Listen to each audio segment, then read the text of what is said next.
Bueno, acabamos de escuchar la obra prima, que es del compositor Fernando Sulpici, de quien no he encontrado mucha información, pero para ser justos en realidad no la he buscado de manera muy juiciosa. Lo que están viendo en pantalla es la primera indicación de la escordatura de la guitarra, y he de destacar que deja en afinación tradicional la quinta y la primera cuerda. Esta que vemos es la primera hoja y en principio yo no sabía cómo interpretarla, todavía no estoy seguro de saberlo, pero ya me siento un poco más cerca. Y esta notación que nos presenta la pieza nunca la había trabajado yo, entonces lo primero que pensé es que se trataba de una especie de agrupación gestual, de racimos gestuales, aunque la palabra racimos en realidad es de Daniel Áñez, que fue quien me la mencionó. La segunda hoja es más bien una tablatura, o eso es lo que pienso en cuanto la veo. Para este taller decidí trabajar en realidad solo un fragmento de la primera hoja. Después de eso, pues traduje las instrucciones para no quedarme solamente con una primera impresión. Y más o menos esto que acabo de decir, o sea, todo lo que acabo de decir es lo que resume lo que yo sabía antes de iniciar el taller. Entonces tuve mi primera asesoría, bueno, no recuerdo cómo se llaman, pero bueno, mi primera asesoría con esta obra y entonces el profesor, bueno, el instructor, o Daniel, mejor dicho, me hizo una pregunta guía que es, ¿por qué las notas se han elegido así? ¿Por qué las notas que están dentro de esos racimos fueron escogidas de esa manera? Y a partir de ahí empezar a desarrollar otras preguntas y otras hipótesis. Lo primero que se me ocurrió fue desempolvar la teoría de conjuntos y empezar a analizar los que me parecía que eran grupos independientes, ¿sí? Los llamados nuevamente racimos. Y esto no dio resultado en principio, todavía no estoy seguro de si va a dar resultados porque son análisis en proceso, que he descubierto que tienen varias, o sea, bastantes variantes. Lo que se ve en pantalla son algunos bueno,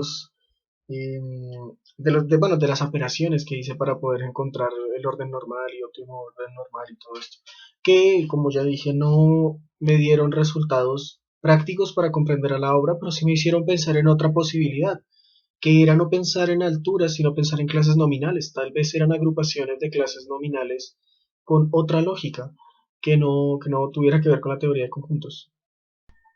Esto de pensar en otras posibilidades me hizo pensar en cosas que no tuvieron que ver con las notas. Es decir, no quiero abandonar lo de las clases nominales, pero quiero mirar otras posibilidades fuera de eso. Entonces decidí hacer un esquema del mástil que me sirviera de alguna manera como plano cartesiano para empezar a colocar puntos en los lugares en los que era necesario ejercer acción para poder ejecutar los racimos de notas y a partir de ahí unir líneas y empezar a ver figuras. Resulta que este análisis geométrico que yo estaba haciendo tiene en realidad muchas variantes, porque las figuras que pueden aparecer pueden depender de mi sensación al interpretar, o pueden depender de la acción que ocurra en el mástil, o pueden depender de la acción que ocurra en el mástil, teniendo en cuenta tal elemento o tal otro elemento. Por ejemplo, aquí en la obra constantemente hay que hacer un movimiento hacia la boca. Si tengo en cuenta ese movimiento, las figuras geométricas cambian completamente. Entonces este análisis específico lo hice sin tener en cuenta ese movimiento que tenía que hacer hacia la boca.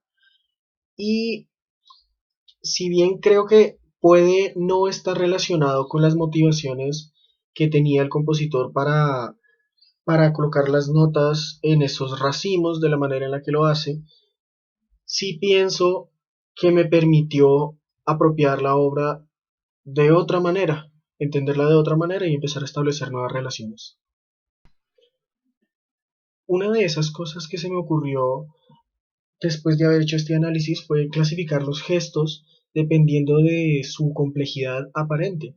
Entonces, los que consistían solo en un punto son gestos simples para mí, los que consisten en varios puntos unidos son semisimples y los que son ya muchos puntos unidos y que se entrecruzan y cosas similares vienen a ser gestos complejos. Y así me di cuenta que el único gesto complejo que aparece en el quinto sistema de la obra, justo antes de un gesto que es tan complejo que no puedo considerar que se pueda analizar de la misma manera que todo el contenido anterior.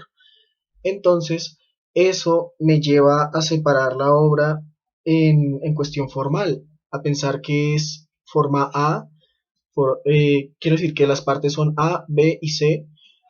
C por cómo está escrito, que es lo que viene a estar en la segunda hoja. A porque una misma lógica me permitió analizar toda esa sección. Y B porque escapa la lógica tanto de C como de A.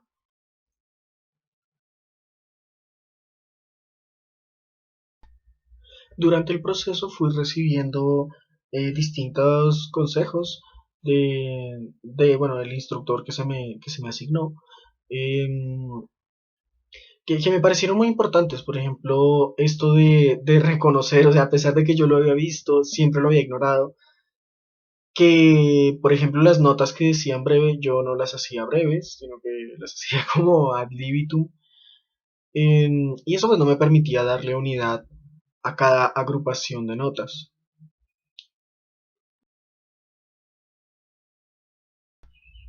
Resulta que además de ese gesto complejo que aparece al final de la parte A, entre sistemas aparece un gesto que es más complejo que los demás, que me lleva a pensar en una especie de semicadencia. Entonces, a partir de esa semicadencia es que decidí hacer un plan dinámico, pero no quise tener en cuenta, no quise describirlo, digamos, de una manera tradicional con piano, forte o con números, como en la obra de Alcides Lanza, sino que preferí hacerlo desde las sensaciones de mi cuerpo, para poder apropiar esos matices desde las sensaciones, que es algo en lo que estoy trabajando últimamente y además constantemente.